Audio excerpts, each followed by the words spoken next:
আমরা চলে যাই জনকপুরে। দেখতে দেখতে জনকপুরে উপস্থিত হলেন। এদিকে স্বয়ংবর সভায় অনেক রাজা, কত যুবরাজ সেই স্বয়ংবর সভায় এসে উপস্থিত হয়েছে। আর এদিকে বিশ্বামিত্র মুনি রাম লক্ষ্মণকে নিয়ে উপস্থিত হলেন। বিশ্বামিত্র মুনি আসনে বসন করলেন, দুপাশে রাম লক্ষ্মণ দাঁড়িয়ে আছে। তাই এদিকে সখীরা সীতাকে বলছে, সখীরা রাম লক্ষ্মণকে দর্শন করে, রাম বদন দর্শন করে সখীরা সীতাদের দিকে বলছে, মা জানকী, সীতার নাম আরেকটা মা জানকী, বলছে সে দেখি দেখি দেখি দেখি না সখী কমলাক্ষী, সে দেখি দেখি দেখি দেখি দেখি না সখী কমলাক্ষী, সে দেখি দেখি দেখি দেখি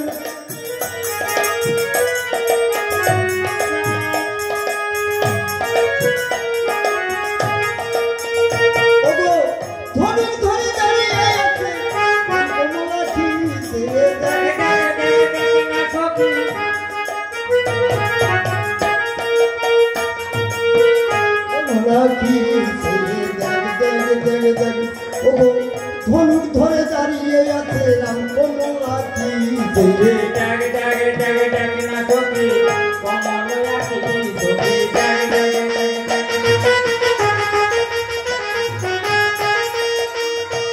এবার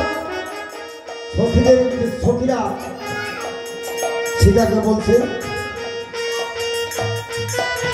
সখী ওই যে ধনুক ধরে যে দাঁড়িয়ে আছে, মনে হয় এ পারবে এই হর ধনুক ভঙ্গ করতে।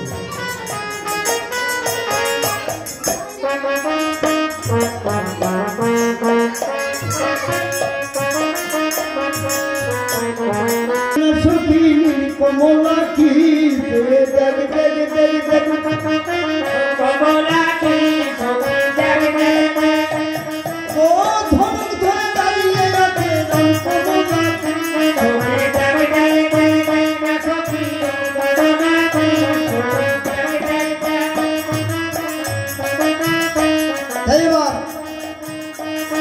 মা জানকী রামের দিকে লক্ষ্য করছে, এদিকে প্রভু রামচন্দ্র সীতার দিকে লক্ষ্য করছে। খানেতে প্রভুর নয়ন যুগল হলো